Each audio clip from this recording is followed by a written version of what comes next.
ನ್ಯೂಸ್ಗೆ ಸ್ವಾಗತ. ನಾನು ಸೋನಿಕಾ ಸುದೇಶ್. ಮೊದಲಿಗೆ ಮುಖ್ಯಾಂಶಗಳು. ಬೀದರ್ ಜಿಲ್ಲಾ ಬಿಜೆಪಿಯಲ್ಲಿ ಮುಗಿಯದ ಮುನಿಸು. ಗುಟ್ಕಾ ಗೌಡನ್ ಮೇಲೆ ಪೊಲೀಸ್ ದಾಳಿ, ಕೋಟ್ಯಾಂತರ ಮೌಲ್ಯದ ಗುಟ್ಕಾ ಜಪ್ತಿ.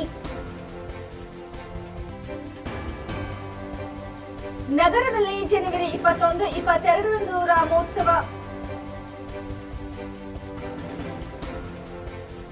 ನಗರದ ರಂಗಮಂದಿರದಲ್ಲಿ 18ನೆಯ ಶಕ್ತಿ ಸಂಭ್ರಮ. ಸುದ್ದಿಯ ವಿವರಗಳು.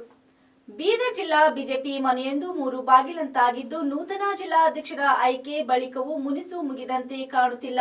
ನೂತನ ಜಿಲ್ಲಾಧ್ಯಕ್ಷರಾಗಿ ಸೋಮನಾಥ್ ಪಾಟೀಲ್ ಆಯ್ಕೆಯಾದ ಬಳಿಕವೂ ಕೇಂದ್ರ ಸಚಿವ ಭಗವಂತ್ ಖೂಬಾ ಏಕಾಂಗಿಯಾಗಿದ್ದಾರೆ. ಮೊನ್ನೆಯಷ್ಟೇ ಕೇಂದ್ರ ಸಚಿವ ಖೂಬಾ ಅವರು ಜಿಲ್ಲಾ ಮಟ್ಟದ ಯಾವ ನಾಯಕರು ಇಲ್ಲದೆ ಏಕಾಂಗಿಯಾಗಿ ಹನುಮಾನ್ ದೇವಸ್ಥಾನ ಸ್ವಚ್ಛಗೊಳಿಸಿದರು. ಜಿಲ್ಲಾಧ್ಯಕ್ಷರಾಗಿ ಸೋಮನಾಥ್ ಪಾಟೀಲ್ ಆಯ್ಕೆ ಬಳಿಕ ಜಿಲ್ಲೆಯ 4 ಶಾಸಕರಾದ ಪ್ರಭು ಚವ್ಹಾಣ್, ಶರಣು ಸೆಲಗರ್, ಸಿದ್ದು ಪಾಟೀಲ್ ಹಾಗೂ ಶೈಲೇಂದರ್ ಬೆಲ್ದಾಳೆ ಮನೆಗಳಿಗೆ ತೆರಳಿ ಶುಭ ಹಾರೈಸಿಕೊಂಡಿದ್ದಾರೆ. ಆದರೆ ಕೇಂದ್ರ ಸಚಿವರು ಬೀದರ್ನಲ್ಲೇ ವಾಸವಿದ್ರೂ ಒಮ್ಮೆಯೂ ಭಗವಂತ್ ಖೂಬಾ ಅವರ ಮನೆಗೆ ತೆರಳದೆ ಇರುವುದು ಚರ್ಚೆಗೆ ಕಾರಣವಾಗಿದೆ. ನೂತನ ಜಿಲ್ಲಾಧ್ಯಕ್ಷರ ಆಯ್ಕೆ ಬಳಿಕ ಪಕ್ಷದ ಕಚೇರಿಯಲ್ಲಿ ಅಭಿನಂದನಾ ಸಮಾರಂಭ ಮಾಡಬಹುದಿತ್ತು. ಆದರೆ ಬಿಜೆಪಿ ನೂತನ ಜಿಲ್ಲಾಧ್ಯಕ್ಷರು ಒಗ್ಗಟ್ಟು ಪ್ರದರ್ಶಿಸದೆ ಪ್ರತ್ಯೇಕವಾಗಿ ಶಾಸಕರು ಹಾಗೂ ಪ್ರಮುಖ ನಾಯಕರ ಮನೆಗೆ ತೆರಳುತ್ತಿರುವುದು ಬಿಜೆಪಿ ನಗರನ ಒಗ್ಗೂಡಿಸುವ ಬದಲು ಮುನಿಸು ಹೆಚ್ಚಿಸುವ ಕೆಲಸ ಮಾಡ್ತಿದ್ದಾರೆ ಎಂಬ ಪ್ರಶ್ನೆ ಮೂಡಿದೆ. ಈಗಾಗಲೇ ಜಿಲ್ಲೆಯ 4 ಶಾಸಕರು ಬೆಂಗಳೂರಿನಲ್ಲಿ ನಡೆದ ಸಭೆಯಲ್ಲಿ ಕೇಂದ್ರ ಸಚಿವರ ವಿರುದ್ಧ ಅಸಮಾಧಾನ ಹೊರಹಾಕಿದರು. ಇದೀಗ ಜಿಲ್ಲಾಧ್ಯಕ್ಷರು ಕೂಡ ಶಾಸಕರ ಜೊತೆ ಕೈ ಜೋಡಿಸಿದ್ದಾರೆ ಎಂಬ ಮಾತು ಕೇಳಿಬರುತ್ತಿದೆ. ಬೀದರ್ ನಗರದ ಹೊರವಲಯದಲ್ಲಿರುವ ಕೊಳ ಕೈಗಾರಿಕಾ ಪ್ರದೇಶದಲ್ಲಿರುವ ಗುಟ್ಕಾ ಕಂಪನಿ ಮೇಲೆ ಪೊಲೀಸರು ದಾಳಿ ನಡೆಸಿದ್ದು, ಕೋಟ್ಯಾಂತರ ಮೌಲ್ಯದ ಗುಟ್ಕಾ ಜಪ್ತಿ ಮಾಡಿದ್ದಾರೆ. ನಗರದ ಕೈಗಾರಿಕಾ ಪ್ರದೇಶದಲ್ಲಿರುವ ರಾಜು ಹಲ್ವಾ ಹಾಗೂ ಕುಸುರು ಸಾಬ್ ಒಡೆತನದ ಶ್ರೀ ವೀರಂಜಿ ಕಂಪನಿ ಮೇಲೆ ನಿನ್ನೆ ಸಾಯಂಕಾಲ 7 ಗಂಟೆಗೆ ಬೀದರ್ ಪೊಲೀಸರು ದಾಳಿ ನಡೆಸಿದ್ದಾರೆ. ಗೌಡನ್ನಲ್ಲಿ ಅಕ್ರಮವಾಗಿ ದಾಸ್ತಾನು ಮಾಡಲಾಗಿದ್ದ ಮಾಣಿಕ್ ಚಂದ್ 7 ಹಿಲ್ಸ್ ಹೆಸರಿನ ಗುಟ್ಕಾ ಪ್ಯಾಕೆಟ್ಗಳನ್ನ ಜಪ್ತಿ ಮಾಡಿದ್ದಾರೆ. ಅಪಾರ ಪ್ರಮಾಣದಲ್ಲಿ ಶೇಖರಿಸಿಟ್ಟಿದ್ದ ಗುಟ್ಕಾ ಪ್ಯಾಕೆಟ್ಗಳ ಮೌಲ್ಯ ಸುಮಾರು 1 ಕೋಟಿ ಎಂದು ಅಂದಾಜಿಸಲಾಗಿದ್ದು, ನಾಳೆ ಗುಲ್ಬರ್ಗಾ ಕಮಿಷನರ್ ಸಮ್ಮುಖದಲ್ಲಿ ಪರಿಶೀಲನೆ ನಡೆಸಿ ಜಪ್ತಿ ಮಾಡಿಕೊಳ್ಳಲಾಗುವುದು ಎಂದು ಪೊಲೀಸರು ತಿಳಿಸಿದ್ದಾರೆ.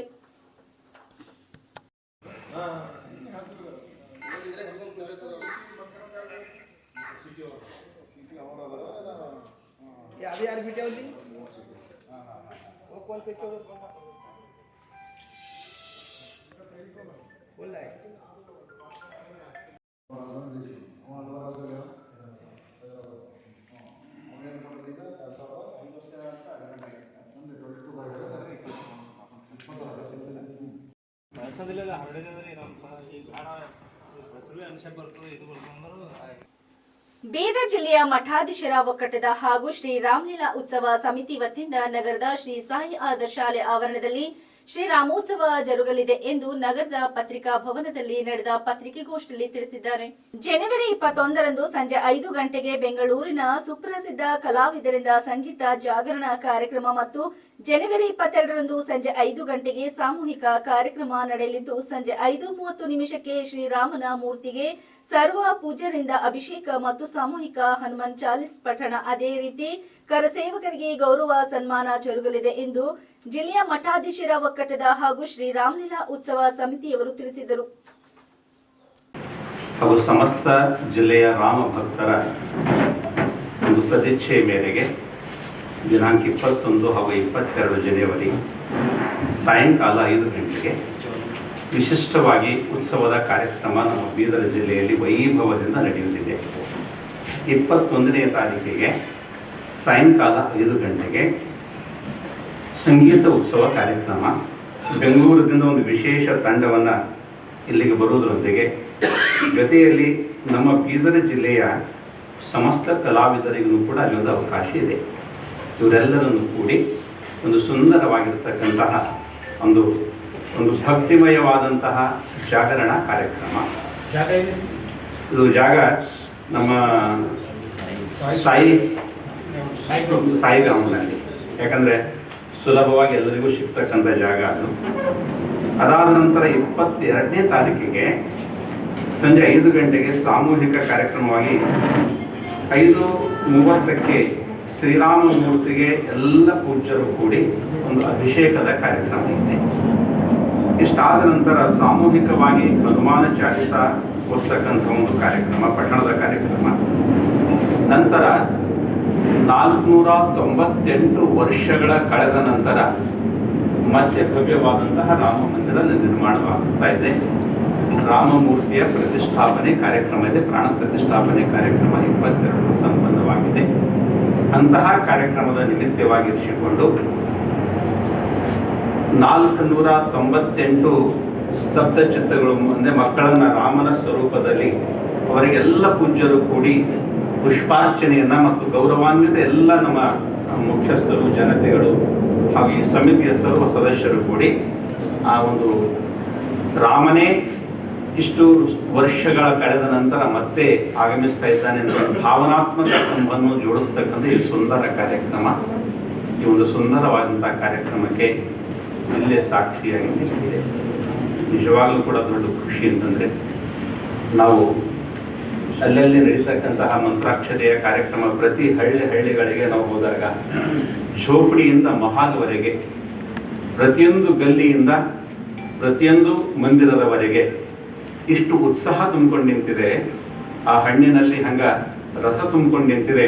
ಅಷ್ಟು ಈ ನಾಡಲ್ಲಿ ಭಕ್ತಿ ತುಂಬಿದೆ ರಾಮನ ವಿಷಯದಲ್ಲಿ. ಸುದೀರ್ಘ ಹೋರಾಟದಲ್ಲಿ ಸುಮಾರು 3.5 ಲಕ್ಷಕ್ಕಿಂತ ಜಾಸ್ತಿ ಕಾರ್ಯಸೇವಕರು, ರಾಮ ಭಕ್ತರು ಪ್ರಾಣವನ್ನು ಕಳ್ಕೊಂಡಿದ್ದಾರೆ. ಆದರೆ 1990ರಲ್ಲಿ ಕಾರ್ಯಸೇವೆಯಲ್ಲಿ ಭಾಗಿಯಾಗುವಂಥ ಅವಕಾಶ, ಅದರ ಜೊತೆಯಲ್ಲಿ 92ರಲ್ಲಿ ನಮ್ಮ ಎಲ್ಲ ಕಾರ್ಯಸೇವಕರು ಹೋಗಿ ತಲೆ ಮೇಲಿರುವಂತಹ ಕಲಂಕಿತ ಲಾಂಛವನ್ನು ತೆಗೆದುಹಾಕಿದ್ರು. ಅಂದರೆ ಈ ರಾಮನ ಹೋರಾಟ ನಮ್ಮ ಕಣ್ಮುಂದೆ ನಾವು ಸ್ವತಃ ಭಾಗಿಯಾಗಿ ಮಾಡುವಂತಹ ಒಂದು ಅವಕಾಶ ನಮ್ಮೆಲ್ಲರಿಗೂ ಸಿಕ್ತು. ನಮ್ಮ ಕಣ್ಮುಂದೆ ಇವತ್ತು ರಾಮನ ದೇವಸ್ಥಾನ ಆಗ್ತಾ ಇದೆ. ಸಾಕಷ್ಟು 3.5 ಲಕ್ಷ ಜನ ಪ್ರಾಣ ಕಳ್ಕೊಂಡಿದ್ದಾರೆ. ಅವ್ರಿಗೆ ದೇವಸ್ಥಾನ ನೋಡುವಂತಹ ಸೌಭಾಗ್ಯ ಸಿಕ್ಕಿಲ್ಲ. ಅವರು ಬಹುಶಃ ಎಲ್ಲಿದ್ದಾರೆ ಅಲ್ಲಿಂದೇ ಆ ರಾಮನ ದೇವಸ್ಥಾನವನ್ನು ನೋಡ್ತಾ ಇದ್ದಾರೆ. ಬಹುಶಃ ಆ ಹೋರಾಟಗಳಲ್ಲಿ ನಾವು ಬದುಕೊಂಡಿದ್ದೀವಿ. ಅನೇಕ ಜನ ಬದುಕಿದವರಿಗೆ ಆ ಕಣ್ಣುಗಳಿಗೆ ಸುವರ್ಣ ಅವಕಾಶ ಇದೆ. ಇವತ್ತು ನಮ್ಮ ಮುಂದೆನೇ ಪ್ರಭು ರಾಮಚಂದ್ರ ತನ್ನ ಅಂದರೆ 14 ವರ್ಷ ವನವಾಸ ಆ ಸಮಯದಲ್ಲಾಗಿತ್ತು. ಈ ಸಮಯದಲ್ಲಿ 498 ವರ್ಷ ಅಂದರೆ 1526 ಒಳಗೆ ಬಾಬರ್ ಅನ್ನುವಂಥ ವಿದೇಶಿ ಮೀರ್ಬಾಕಿ ಅನ್ನುವಂಥ ಸೇನಾಪತಿಯ ಮುಖಾಂತರ ಭವ್ಯವಾದಂಥ ದೇವಸ್ಥಾನವನ್ನು ನಾಶ ಮಾಡಿದ. ಅಂದಿಂದ ಹಿಡ್ಕೊಂಡು 92ರ ತನಕ ನಿರಂತರವಾಗಿ ನಮ್ಮದೇ ದೇಶದಲ್ಲಿ ದೇವಸ್ಥಾನಕ್ಕಾಗಿ ಹೋರಾಟ ನಡೆದಿದೆ. ಇವತ್ತು ನಮ್ಮ ಕಣ್ಮುಂದೆ ಇವತ್ತು ದೇವಸ್ಥಾನ, ದೇವರು ಪ್ರತಿಷ್ಠಾಪನೆ ಆಗ್ತಾ ಇದ್ದಾವೆ. ಇದಕ್ಕಿಂತ ಪುಣ್ಯ ನಮ್ಮ ಜೀವನಕ್ಕೆ ಏನು ಆಗಲಿಕ್ಕಿಲ್ಲ ಅಂತ ಅನಿಸ್ತದೆ. ಅದಕ್ಕೋಸ್ಕರ ಈ ಉತ್ಸವವನ್ನು ಆಗಲೇಬೇಕಂತೇಳಿ ಪೂಜ್ಯರ ಒಂದು ಸಂಕಲ್ಪ ಇತ್ತು. ಆ ಪೂಜ್ಯರ ಸಂಕಲ್ಪಕ್ಕೆ ಇವತ್ತು ನಮ್ಮ ರಾಮಲೀಲಾ ಉತ್ಸವ ಸಮಿತಿ ಕೂಡ ಸಹಕಾರಿಯಾಗಿ ನಿಂತಿದೆ. ಅನೇಕ ಜನ ಹಿರಿಯರು ಕೂಡ ಸಹಕಾರಿಯಾಗಿ ನಿಂತಿದ್ದಾರೆ. 2 ದಿನ ಒಂದು ರಾಮಮಯ ಆಗಬೇಕನ್ನುವಂತಹ ಒಂದು ಕಾರ್ಯಕ್ರಮವನ್ನು ಇವತ್ತು ನಾವು ಯೋಚನೆಯನ್ನ ಮಾಡಿದ್ದೇವೆ. 12ನೇ ಶತಮಾನದಲ್ಲೇ ಬಸವಾದಿ ಶರಣರು ಮಹಿಳೆಯರಿಗೆ ಸಮಾನತೆಯನ್ನು ನೀಡಿದರು. ಬಸವಣ್ಣನವರ ಅಧ್ಯಕ್ಷತೆಯಲ್ಲಿ ಅಂದು ನಡೆದ ಸಮಾಜ ಧಾರ್ಮಿಕ ಕ್ರಾಂತಿಯಿಂದಾಗಿ ಸ್ತ್ರೀಯರಿಗೆ ಸ್ವಾತಂತ್ರ್ಯ ಲಭಿಸಿತ್ತಲ್ಲದೆ ಅಂದು 40ರಿಂದ 45ಕ್ಕೂ ಅಧಿಕ ಮಹಿಳಾ ಶರಣೆಯರು ವಚನಗಳನ್ನು ಬರೆದಿದ್ದಾರೆ. ಇಂದಿನ ಯುವಕ ಯುವತಿಯರು ಅವುಗಳ ಅಧ್ಯಯನ ಮಾಡಬೇಕು ಎಂದು ಜಿಲ್ಲಾ ಉಸ್ತುವಾರಿ ಸಚಿವ ಈಶ್ವರ್ ಖಂಡ್ರೆ ಹೇಳಿದರು. ನಗರದ ಡಾ ಚನ್ನಬಸವಣ್ಣ ಪಟ್ಟದೇವರು ಜಿಲ್ಲಾ ರಂಗಮಂದಿರದಲ್ಲಿ ವಿಜಯಪುರ ರಾಜ ಅಕ್ಕ ಮಹಾದೇವಿ ಮಹಿಳಾ ವಿಶ್ವವಿದ್ಯಾಲಯ ಹಾಗೂ ಬೀದರ್ನ ಸರ್ಕಾರ ಪ್ರಥಮ ದರ್ಜೆ ಮಹಿಳಾ ಕಾಲೇಜಿನ ಸಹಯೋಗದಲ್ಲಿ ಮಂಗಳವಾರ ಆರಂಭವಾದ 3 ದಿನಗಳ 18ನೇ ಶಕ್ತಿ ಸಂಭ್ರಮ ಮಹಿಳಾ ಅಂತರ್ ಮಹಾವಿದ್ಯಾಲಯಗಳ ಯುವಜನೋತ್ಸವ ಉದ್ಘಾಟಿಸಿ ಮಾತನಾಡಿದರು.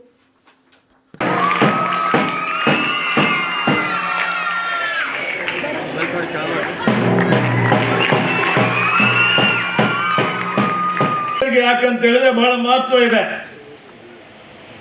ಇವತ್ತು 12ನೇ ಶತಮಾನದಲ್ಲಿ ಇಡೀ ಜಗತ್ತಿಗೆ ಸಾಮಾಜಿಕ ನ್ಯಾಯ ಕೊಟ್ಟಂಥದ್ದು ಇದು ಬೀದರ್ ಬಸವಾದಿ ಶರಣರ ಒಂದು ಪುಣ್ಯ ಭೂಮಿ ಬಸವ ಕಲ್ಯಾಣದಲ್ಲಿ. ಅದರಲ್ಲಿ ಏನು ಯಾವ ರೀತಿಯಲ್ಲಿ ಸ್ವಾತಂತ್ರ್ಯಕ್ಕಾಗಿ ಸಮಾನತೆಗಾಗಿ ಕಾಯಕ ದಾಸೋಹ ಅನ್ನುವಂಥ ಒಂದು ತತ್ವಗಳನ್ನು ಕೊಟ್ಟು ಯಾರು ಮೇಲಲ್ಲ ಯಾರು ಕೀಳಲ್ಲ ಅಂತೇಳಿ ಮಹಿಳೆಯರಿಗೆ ವಿಶೇಷವಾಗಿ ಇವರು ಶೂದ್ರಳು ಅಂತೇಳಿ ದೇವಾಲಯಗಳ ಒಳಗಡೆ ಹೋಗ್ಲಿಕ್ಕೂ ಪ್ರವೇಶ ಮಾಡಲಿಕ್ಕೆ ಅವಕಾಶ ಇರಲಿಲ್ಲ. ಬರೀ ಮನೆಯಲ್ಲಿ ಮಾತ್ರ ಇರಬೇಕು ಅನ್ನುವಂಥ ರೀತಿಯಲ್ಲಿ ಅನೇಕ ರೀತಿಯ ಶೋಷಣೆಗೆ ಒಳಪಟ್ಟಂಥ ಮಹಿಳೆಯರು ಇವತ್ತು ಸ್ತ್ರೀ ಸ್ವಾತಂತ್ರ್ಯ ಇವತ್ತು ನಾವೆಲ್ಲ ಹೇಳ್ತಾ ಇದ್ದೇವೆ. ಅಂದು 800-900 ವರ್ಷಗಳ ಹಿಂದೆ ಏನು ಬಸವಣ್ಣನವರ ಅಧ್ಯಕ್ಷತೆಯಲ್ಲಿ ಸಮಾಜ ಧಾರ್ಮಿಕ ಕ್ರಾಂತಿ ನಡೀತು. ಆ ಕ್ರಾಂತಿಯಲ್ಲಿ ಅನೇಕ ಜನ ವಚನಕಾರ್ತಿಯರು ಅಕ್ಕಮಹಾದೇವಿ ಹಿಡ್ಕೊಂಡು ಇವತ್ತೇನು ಗಂಗಾಂಬಿಕಾ ಅವರಿರ್ಬೋದು, ನೀಲಾಂಬಿಕಾ ಅವರಿರ್ಬೋದು, ಸುಳೆ ಸಂಕವ ಇರ್ಬೋದು, ಅನೇಕ ಜನ 40-45 ಜನ ಮಹಿಳೆಯರು ಅವತ್ತು ಶ್ರೇಷ್ಠ ವಚನಗಳನ್ನು ಬರೆದಿದ್ದಾರೆ ಅಂತ ಹೇಳಿದ್ರೆ ನಿಜವಾಗಿ ಇವತ್ತು ನೀವೆಲ್ಲ ಅದರ ಅಧ್ಯಯನ ಮಾಡಬೇಕು. ಅಂತ ಒಂದು ಪುಣ್ಯ ಕ್ಷೇತ್ರದಲ್ಲಿ, ಪುಣ್ಯ ಭೂಮಿಯಲ್ಲಿ ಇಂಥ ಒಂದು ಮಹಿಳೆಯರ 18ನೇ ಶಕ್ತಿ ಸಂಭ್ರಮ ಆಯೋಜನೆ ಮಾಡಿದ್ದು ಬಹಳ ಖುಷಿ ಆಗ್ತಾ ಇದೆ. ಹೀಗಾಗಿ ನಾನು ಮತ್ತೊಮ್ಮೆ ನನ್ನ ಪರವಾಗಿ ಆಯೋಜಕರೆಲ್ಲರಿಗೂ ಹಾರ್ದಿಕ ಅಭಿನಂದನೆ ಮತ್ತು ಶುಭಾಶಯಗಳನ್ನು ಕೋರ್ತಾ ಇದ್ದೇನೆ. ನಾನು ಎಸ್ಪೆಷಲಿ ವುಮೆನ್ಸ್ ಆ್ಯಂಡ್ ಸ್ಟೂಡೆಂಟ್ಸ್ಗೆ ತಮ್ಮೆಲ್ಲರಿಗೆ ನಮ್ಮ ಸರ್ಕಾರದಿಂದ ಫುಲ್ ಸಪೋರ್ಟ್ ಇದೆ. ಸುಮಾರು ಯೋಜನೆ ವುಮೆನ್ಸ್ಗೆ ಗೌರ್ಮೆಂಟ್ ಕೊಟ್ಟಿದ್ದಾರೆ ಮತ್ತು ಮುಂದೆ ಕಂಟಿನ್ಯೂ ಮಾಡಿದ್ದಾರೆ. ಮೊದಲು ಎಜುಕೇಷನ್ ಮಾಡಬೇಕಂದ್ರೂ ತುಂಬ ಕಷ್ಟ ಇತ್ತು. ಬರೀ ಮೇಲ್ ಜೆಂಟ್ಸ್ ಬರೀ ಹೋಗ್ತಿದ್ರು. ಈಗ ಸುಮಾರು ಕಡೆ ವುಮೆನ್ಸ್ ಕಾಲೇಜಸ್, ಸುಮಾರು ಕಡೆ ಡಿಗ್ರಿ ಕಾಲೇಜಸ್, ಸುಮಾರು ಯೋಜನೆಯಲ್ಲಿ ವುಮೆನ್ಸ್. ಈಗ ನಾನು ಆ ನಂಬರ್ನಲ್ಲಿ ಹೋಗಿ ಬಂದಿನಿ, 20 ಕೋಟಿದು ಅಲ್ಲಿ ವುಮೆನ್ಸ್ 5ರಿಂದ 5 to PU ತನ ಬರೀ women's college, high school, PU college ಅಂತ 20 ಕೋಟಿ ದುಡ್ಡು ಕೊಟ್ಟಿದ್ದು ಅಲ್ಲಿ ಹೊಸ ಈಗ ಓಪನಿಂಗ್ ಇದೆ ಅಲಂಬರ್ನಲ್ಲಿ. ಕ್ರೈಸ್ಟ್ನಲ್ಲಿ ಅದು ಮಾಡೋದು ಒಳ್ಳೆ ಲೆಕ್ಚರರ್ಸ್, ಒಳ್ಳೆ ಕ್ವಾಲಿಟಿಲಿಂದ ಆ ಥರ ಸುಮಾರು ಯೋಜನೆಯಲ್ಲಿ government is supporting for women's ಆಗಲಿ, ಫಿಮೇಲ್ ಸ್ಟೂಡೆಂಟ್ಸ್ ಆಗಲಿ. ಮತ್ತು ಈಗ ಈಶ್ವರ್ ಸಾಹೇಬರು ಹೇಳಿದ್ದಾರೆ ಸುಮಾರು ಸರ್ಕಾರ ಯೋಜನೆ ಕೊಟ್ಟಿದ್ದಾರೆ. ಈಗ अभी तुम लोगों को पता होना चाहिए कर्नाटक में तो फ्री है बसेस, लेकिन तेलंगाना भी बेसिस अभी हैदराबाद उधर भी फ्री जा सकते हैं सभी लोग. ಕರ್ನಾಟಕ ರಾಜ್ಯ ಅಕ್ಕಮಹಾದೇವಿ ಮಹಿಳಾ ಮಹಾವಿದ್ಯಾಲಯ ಮತ್ತು ಸರ್ಕಾರಿ ಪ್ರಥಮ ದರ್ಜೆ ಮಹಿಳಾ ಮಹಾವಿದ್ಯಾಲಯ ಈ ಎರಡೂ ಸಂಸ್ಥೆಗಳು ಸೇರಿ ನಾವು ಯೂತ್ ಫೆಸ್ಟಿವಲ್ ಆಯೋಜನೆ ಮಾಡ್ತಾ ಇದ್ದೀವಿ. ಇದು 18ನೇ ಶಕ್ತಿ ಸಂಭ್ರಮ ಅಂತ ನಮ್ಮ ಬೀದರ್ ಜಿಲ್ಲೆಯಲ್ಲಿ ಗೌರ್ಮೆಂಟ್ ವುಮೆನ್ಸ್ ಕಾಲೇಜ್ ಕಡೆಯಿಂದ ನಾವು ಆರ್ಗನೈಸ್ ಮಾಡ್ತಾ ಇದ್ದೀವಿ. So government college host college ಇದ್ದು ಈ ಕಾಲೇಜ್ನಲ್ಲಿ ಈ ಇವೆಂಟ್ಸ್ನಲ್ಲಿ from all over the state, ರಾಜ್ಯದ ಎಲ್ಲ ಜಿಲ್ಲೆಗಳಿಂದ ಆಲ್ಮೋಸ್ಟ್ 35 ಕಾಲೇಜಸ್ ಭಾಗವಹಿಸ್ತಾ ಇದ್ದಾರೆ. 900 ಮ್ಯಾನ್ ಕ್ಯಾಂಡಿಡೇಟ್ ಪಾರ್ಟಿಸಿಪೆಂಟ್ಸ್ನು ಬಂದಿದ್ದಾರೆ. 5 ಇವೆಂಟ್ಸ್ನಲ್ಲಿ ಎಲ್ಲ ಪ್ರೋಗ್ರಾಮ್ಸ್ ಆಗ್ತಾ ಇದೆ. ಡಾನ್ಸ್ ಇವೆಂಟ್ಸ್ ಇದೆ, ಥಿಯೇಟ್ರಿಕಲ್ ಇವೆಂಟ್ಸ್ ಇದೆ, ಲಿಟ್ರರಿ ಇವೆಂಟ್ಸ್ ಇದೆ, ಮ್ಯೂಸಿಕ್ ಇವೆಂಟ್ಸ್ ಇದೆ. 5 ಇವು 5 ಕ್ಯಾಟಗರೀಸ್ನಲ್ಲಿ ಆಲ್ಮೋಸ್ಟ್ 27 ಕಾಂಪಿಟೇಷನ್ಸ್ ನಡೆಯುತ್ತದೆ. ಇವೆಲ್ಲ ಏನು ಆಯೋಜನೆ ಆಗ್ತಾ ಇದೆ, ಇದು ಪ್ರಥಮ ಬಾರಿ ಸರ್ಕಾರಿ ಕಾಲೇಜ್ ಇದಕ್ಕೆ ನಾವು ಹೋಸ್ಟ್ ಮಾಡ್ತಾ ಇದ್ದೀವಿ. ಸೊ ನಮಗೆಲ್ಲ ಲೋಕಲ್ ಕಡೆಯಿಂದ ನಮ್ಮ ಮಿನಿಸ್ಟರ್ಸು ಏನು ಲೋಕಲ್ ನಮ್ಮಿದ್ದಾರೆ MLA ಅವರೆಲ್ಲ ಭಾಳಷ್ಟು ನಮಗೆ ಕಾರ್ಯಕ್ರಮ ಆಯೋಜನೆ ಮಾಡಲಿಕ್ಕೆ ಸಪೋರ್ಟ್ ಮಾಡಿದ್ದಾರೆ. ಆ್ಯಂಡ್ ಮೂಲಿಮನಿ ಸರ್ ಫೌಂಡೇಶನ್ ಕಡೆಯಿಂದ ನಮಗೆ ಭಾಳಷ್ಟು ಹೆಲ್ಪ್ ಸಿಗ್ತಿದೆ. ಕರ್ನಾಟಕ ರಾಜ್ಯ ಅಕ್ಕಮಹಾದೇವಿ ಮಹಿಳಾ ವಿಶ್ವವಿದ್ಯಾಲಯದ ಅಂತರ್ ಮಹಾವಿದ್ಯಾಲಯಗಳ ಯುವಜನ ಮೇಳ ಬೀದರ್ನಲ್ಲಿ 3 ದಿನಗಳ ಕಾಲ ಹಮ್ಮಿಕೊಳ್ಳಲಾಗಿದೆ. ನಮ್ಮ ಸ್ಥಳೀಯ ಮಹಾವಿದ್ಯಾಲಯವಾದಂಥ ಸರ್ಕಾರಿ ಪ್ರಥಮ ದರ್ಜೆ ಮಹಿಳಾ ಮಹಾವಿದ್ಯಾಲಯದ ಸಹಯೋಗದೊಂದಿಗೆ ವಿಶ್ವವಿದ್ಯಾಲಯ ಜೊತೆಯಾಗಿ ಈ ಕಾರ್ಯಕ್ರಮವನ್ನು ಹಮ್ಮಿಕೊಂಡಿದೆ. ಭಾಳ ವಿಶೇಷವಾದದ್ದು ಏನು ಅಂದರೆ ಹೊರಗಡೆ ವಿಜಯಪುರ ಕ್ಯಾಂಪಸ್ ಬಿಟ್ಟು ಹೊರಗಡೆ ನಾವು ಈ ಫೆಸ್ಟಿವಲನ್ನು 6-7 ಬೇರೆ ಜಾಗದಲ್ಲಿ ಮಾಡಿದ್ದೀವಿ. ಆದರೆ ಅವೆಲ್ಲ ಖಾಸಗಿ ಕಾಲೇಜುಗಳು ನಡೆಸಿತ್ತು. ಪ್ರಥಮ ಬಾರಿಗೆ ಮಹಿಳಾ ಈ ಯುವಜನ ಮೇಳವನ್ನು ದೊಡ್ಡ ಕಾರ್ಯಕ್ರಮವನ್ನು ಸರ್ಕಾರಿ ಪದವಿ ಕಾಲೇಜು ಹಮ್ಮಿಕೊಂಡಿರೋದು ಬಹಳ ವಿಶೇಷ ಅಂತ ನಮ್ಗೆ ಅನಿಸಿದೆ. ಅಲ್ಲಿ ಭಾಳ ಒಳ್ಳೆಯ ತಂಡ ಇರೋದರಿಂದ ಇದು ಸಾಧ್ಯ ಆಗಿದೆ. ಒಟ್ಟು 27 ಸ್ಪರ್ಧೆಗಳು ಇಲ್ಲಿ ಸಂಗೀತ, ನೃತ್ಯ, ನಾಟಕ ಮತ್ತು ಲಿಟ್ರರಿ ಇವೆಂಟ್ಸು, ಚರ್ಚಾಕೂಟ, ಹೀಗೆ 27 ಇವೆಂಟ್ಸ್ಗಳು ನಡೀತಾ ಇವೆ.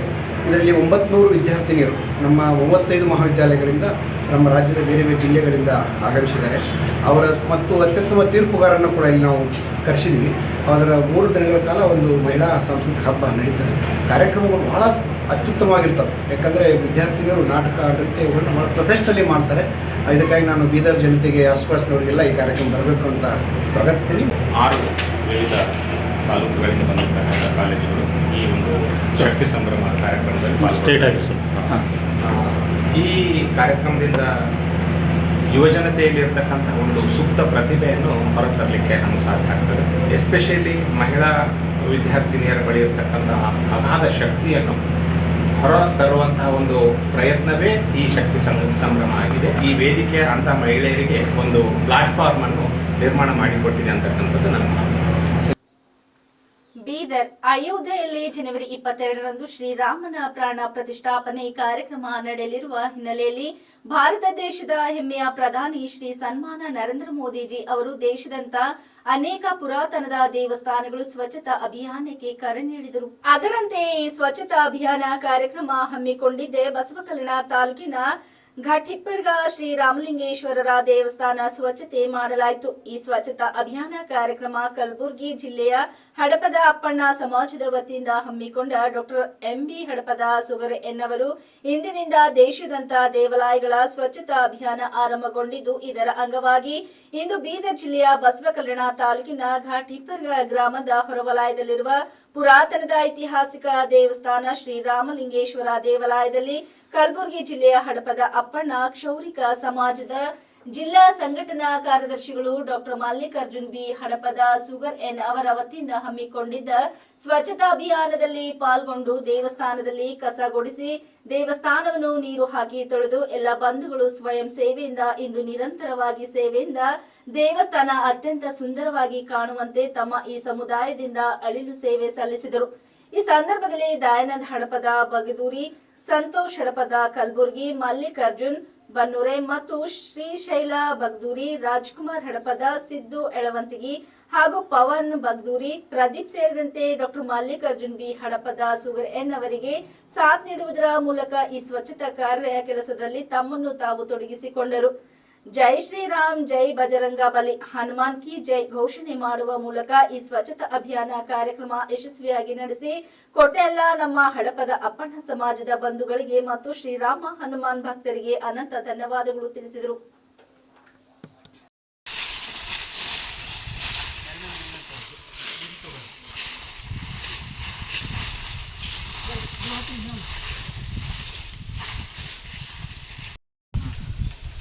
ಇಂದು ಬೀದರ್ ಜಿಲ್ಲೆಯ ಬಸವ ಕಲ್ಯಾಣ ತಾಲೂಕಿನಲ್ಲಿರುವಂತಹ ಘಾಟಿಪ್ಪರ್ಗ ಶ್ರೀ ಆರಾಧ್ಯ ದೇವರಾಗಿರುವಂತಹ ಶ್ರೀ ರಾಮಲಿಂಗೇಶ್ವರ ದೇವಸ್ಥಾನದಲ್ಲಿ ದೇಶದ ಹೆಮ್ಮೆಯ ಪ್ರಧಾನಮಂತ್ರಿಗಳಾಗಿರುವಂತಹ ಸನ್ಮಾನ್ಯ ಶ್ರೀ ನರೇಂದ್ರ ಮೋದಿಜಿ ಅವರು ಕರೆ ಕೊಟ್ಟಿದ್ದಾರೆ. ಏನಪ್ಪ ಅಂತಂದರೆ ಸ್ವಚ್ಛತಾ ಅಭಿಯಾನ ಕಾರ್ಯಕ್ರಮ. ಯಾವುದೇ ಒಂದು ಅನೇಕ ದೇವಸ್ಥಾನಗಳಿರಲಿ, ಗುಡಿ ಗುಂಡಾರಗಳಿರಲಿ, ಆ ಒಂದು ದೇವಸ್ಥಾನದಲ್ಲಿ ಸ್ವಚ್ಛತಾ ಕಾರ್ಯಕ್ರಮವನ್ನು ಹಮ್ಮಿಕೊಳ್ಬೇಕಂತ ಹೇಳಿದ್ದಾರೆ. ಇದೇ 22ರಂದು ಅಯೋಧ್ಯೆಯಲ್ಲಿ ನಡೆದಿರುವಂತಹ ಶ್ರೀರಾಮನ ಅಯೋಧ್ಯೆ ರಾಮನ ಮೂರ್ತಿ ಪ್ರತಿಷ್ಠಾಪನೆ ಕಾರ್ಯಕ್ರಮದ ಅಂಗವಾಗಿ ದೇಶಾದ್ಯಂತ ಅನೇಕ ದೇವಸ್ಥಾನಗಳಲ್ಲಿ ಸ್ವಚ್ಛತಾ ಅಭಿಯಾನ ಕಾರ್ಯಕ್ರಮ ಹಮ್ಮಿಕೊಳ್ಳೋ ಅಂತ ಹೇಳಿದರು. ಆ ಒಂದು ಕಾರ್ಯಕ್ರಮದ ದೇಶದ ಪ್ರಧಾನಿ ಮೋದಿಜಿಯವರ ಕರೆಗೆ ಹೋಗೊಟ್ಟು ನಾವು ಇಂದು ಬಸವ ಕಲ್ಯಾಣ ತಾಲೂಕಿನಲ್ಲಿರುವಂತಹ ಘಾಟಿಪ್ಪರ್ಗ ಗ್ರಾಮದಲ್ಲಿರುವಂತಹ ಶ್ರೀ ರಾಮಲಿಂಗೇಶ್ವರ ದೇವಸ್ಥಾನದಲ್ಲಿ ಒಂದು ಸ್ವಚ್ಛತಾ ಅಭಿಯಾನ ಕಾರ್ಯಕ್ರಮವನ್ನು ಹಡಪದ ಸಮಾಜದ ವತಿಯಿಂದ ಹಮ್ಮಿಕೊಂಡಿದ್ದೇವೆ. ಚಿಂಚೋಳಿ ತಾಲೂಕಿನ ಮುಲ್ಲಾಮಾರಿ ನೀರವಾರಿ ಡ್ಯಾಂನಿಂದ ನೀರು ಚಿಂಚೋಳಿ ಬ್ರಿಡ್ಜ್ ಹಾಯ್ದು ಸೇಡ ಮೂಲಕ ಕಾಣಾಗಿ ನದಿಗೆ ಕಲುಷಿತ ನೀರು ಸೇರುತ್ತಿದೆ. ಚಿಂಚೋಳಿ ಬ್ರಿಡ್ಜ್ ಆಚೆ ಇರುವ ನೀರು ಶುದ್ಧವಾಗಿವೆ. ಚಿಂಚೋಳಿ ಬ್ರಿಡ್ಜ್ ಈಚೆ ಇರುವ ಸಿದ್ದಿಶ್ರೀ ಎಥನಾಲ್ ಫ್ಯಾಕ್ಟರಿಯಿಂದ ಗಲೀಜ್ ಕಲುಕು ಕೆಮಿಕಲ್ ನೀರು ನೇರವಾಗಿ ಹಳ್ಳಕ್ಕೆ ಬಿಡುತ್ತಿದ್ದಾರೆ. ದನ ಕರುಗಳು, ಪ್ರಾಣಿ ಪಕ್ಷಿಗಳು, ಎತ್ತು ಎಮ್ಮೆ ಕುರಿಗಳು, ಮನುಷ್ಯರು ಸಾರ್ವಜನಿಕರ ಉಪಯೋಗ ಮಾಡುತ್ತಿದ್ದ ಕುಡಿಯುವ ನೀರು ಉಪಯೋಗ ಮಾಡುತ್ತಿದ್ದಾರೆ. ಈ ಕೆಮಿಕಲ್ ನೀರಿನಿಂದ ಸಾರ್ವಜನಿಕರಿಗೆ, ದನಕರುಗಳಿಗೆ, ಪ್ರಾಣಿ ಪಕ್ಷಿಗಳಿಗೆ ಜೀವಕ್ಕೆ ಅಪಾಯವಾಗುತ್ತದೆ. ಜನರಿಗೆ ಜೀವದ ಭಯವಾಗಿದೆ. ಇದರ ಬಗ್ಗೆ ಸೂಕ್ತವಾದ ತನಿಖೆ ನಡೆಸಿ ಜನರ ಪ್ರಾಣ, ದನಕರುಗಳ ಪ್ರಾಣ, ಪಕ್ಷಿಗಳ ಪ್ರಾಣ ಕಾಪಾಡಬೇಕೆಂದು ನೀರಾವರಿ ಮಂತ್ರಿಗಳು, ಜಿಲ್ಲಾ ಉಸ್ತುವಾರಿ ಮಂತ್ರಿಗಳು, ಮುಖ್ಯಮಂತ್ರಿಗಳು, ಜಿಲ್ಲಾಧಿಕಾರಿಗಳು, ಸಹಾಯಕ ಆಯುಕ್ತರು, ತಹಸೀಲ್ದಾರರ ತಕ್ಷಣವೇ ತನಿಖೆಗೆ ಮುಂದಾಗಬೇಕು.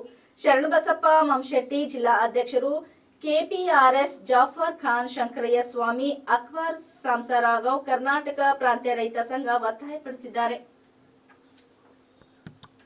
ಗುಲ್ಬರ್ಗ ಜಿಲ್ಲಾ ಚಿಂಚೋಳಿ ತಾಲೂಕಿನಲ್ಲಿ ಮುಲ್ಲಾಮಾರಿ ನೀರಾವರಿ ಡ್ಯಾಮ್ ಇದೆ. ಆ ಡ್ಯಾಮಿನಿಂದ ಇಡೀ ಈ ಭಾಗದ ಡ್ಯಾಮಿನಿಂದ ನೀರಂಕರ ಇಡೀ ಚಿಂಚೋಳಿ ಬ್ರಿಡ್ಜ್ನಿಂದ ಆಯಿತು ಇಡೀ ಕಾಗಿನ ಡ್ಯಾಮಿಗೆ ಹೋಗಿ ತಲುಪ್ತಕ್ಕಂಥ ಈ ನೀರನ್ನು ಚಿಂಚೋಳಿ ಬ್ರಿಡ್ಜ್ ಆಚೆಕಡೆ ಮಾತ್ರ ಒಳ್ಳೆ ನೀರಿದೆ, ತಿಳಿ ನೀರಿದೆ, ಚಲೋ ನೀರಿದೆ.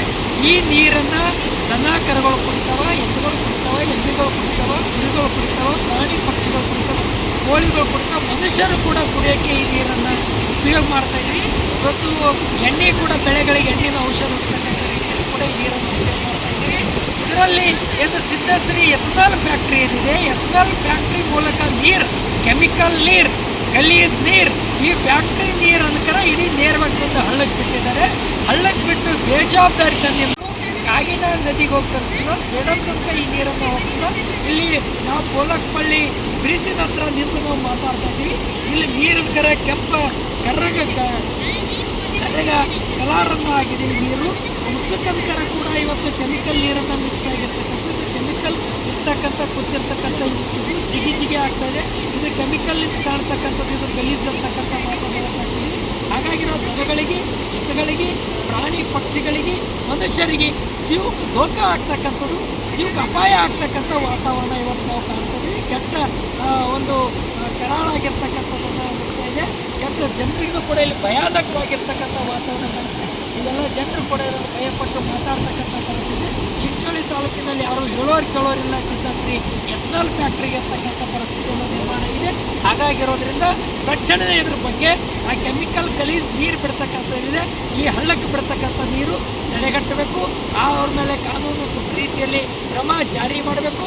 ತಹಸೀಲ್ದಾರರು, ಅಸಿಸ್ಟೆಂಟ್ ಕಮಿಷನರು, ಜಿಲ್ಲಾಧಿಕಾರಿಗಳು ತಕ್ಷಣವೇ ವೀಕ್ಷಣೆ ಮಾಡಬೇಕು ಈ ನೀರನ್ನು ಅಂತಕ್ಕಂಥ ಮಾತನ್ನು ಬರ್ತೀವಿ. ಅದ್ರ ಜೊತೆಗೆ ಅವ್ರ ಮೇಲೆ ಕ್ರಮ ಜರುಗಿಸ್ಬೇಕಂತಕ್ಕಂಥ ಮಾತನ್ನು ಒತ್ತಾಯ ಮಾಡ್ತೀವಿ.